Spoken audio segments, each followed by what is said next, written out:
নাগরিকের তথ্য সুরক্ষার বিধিবদ্ধ ব্যবস্থা থাকে। প্রত্যেকটা মন্ত্রণালয়ের জন্য, দপ্তর সংস্থার জন্য আলাদা আলাদাভাবে সফটওয়্যার কিনেছে, হার্ডওয়্যার কিনেছে, যে কারণে প্রত্যেকটা মন্ত্রণালয় আজকে আলাদা একটা দ্বীপ হয়ে গেছে। যেহেতু এক মন্ত্রণালয় অন্য মন্ত্রণালয়কে ডিজিটালি ডেটা দিতে পারে না, সেজন্য নাগরিককে ভিন্ন ভিন্ন জায়গায় যেতে হয়। নাগরিক সেবা হচ্ছে একটা উদ্যোগ।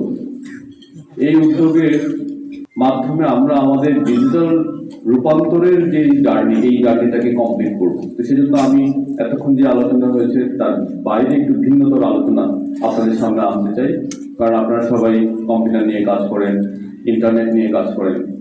আমরা যখন দায়িত্ব নিয়েছি, আমরা দেখার চেষ্টা করেছি কিভাবে এই যে আমাদের ডিজিটাল রূপান্তরের যে যাত্রা, এই যাত্রাটাকে বৈশ্বিক মানে উঠানো যায়।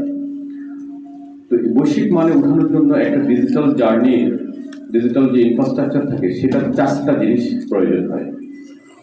সেই 4টা জিনিস যদি হয়, তাহলে একটা দেশের ডিজিটাল জার্নিটা স্মুথলি সামনে এগিয়ে যায়। প্রথম, এই 4টাকে যদি আমরা ফাউন্ডিং পিলার বলি, এই 4টা হচ্ছে এরকম। প্রথমে আমাদের দরকার হচ্ছে আইনি ভিত্তি। আইনি ভিত্তি কি?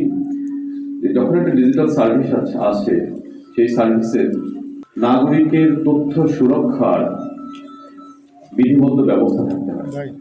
তো সেই জন্য এটাকে বলে পার্সোনাল ডেটা প্রোটেকশন আইন।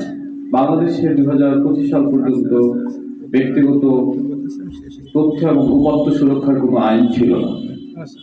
আমরা এই আইনটা করেছি। আবার নাগরিক যদি ডিজিটাল স্পেসে আসে বা সাইবার স্পেসে আসে, তাহলে নাগরিককে সুরক্ষা দিতে হয়। সেজন্য প্রয়োজন সাইবার সুরক্ষা আইন। বিগত সরকার সাইবার সুরক্ষার জন্য ডিজিটাল সিকিউরিটি অ্যাক্ট করেছে।